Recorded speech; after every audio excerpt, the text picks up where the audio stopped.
everyone, this is Charles Bogweng, all the way from Kain. Lara. Yun.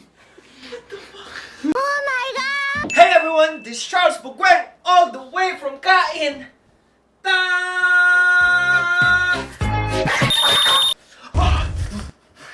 We got a good one for you today, and that is 5 ways to style a shoe. High-end edition. So what I chose was the 70s Converse in collaboration with Comme des Garçons.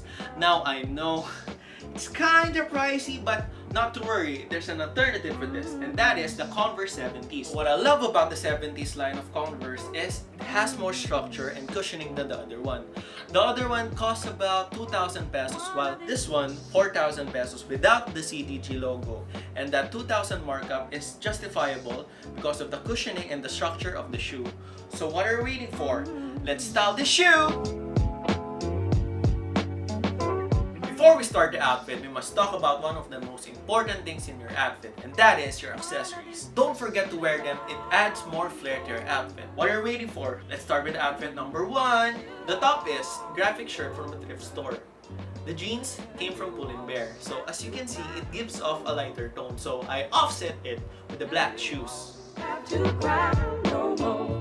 On to the next outfit. Now, let's start with the beanie. The beanie came from Nike. Why Nike? Nike bought Converse on 2003. Knowledge. The top came from Vitalis Clothing. Shout out to Miguel Medel from our better friend. Then, the cardigan came from Forever 21, 50% off. Then, lastly, the pants is a relaxed fit from Uniqlo. Also, 50% off. So, be frugal, guys. Let's go to the third outfit. The top is a faded black shirt that I got from a thrift store. The pants is from Uniqlo, skinny jeans. And as you can see, the Converse again.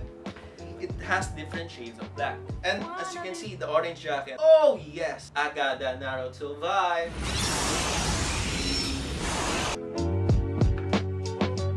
Let's go to the fourth outfit. All of this came from the thrift shop. The silk polo came from the thrift shop. The pants, guess what? Came from the thrift shop! This boxy pants, I cut it to make more a boxy look. Then the loose silk polo gives off more of a retro look. For the final outfit, we'll go from a retro nerdy look. You can see the top is purple. Shout out to Purple and Gold. Rest in peace, Mamba.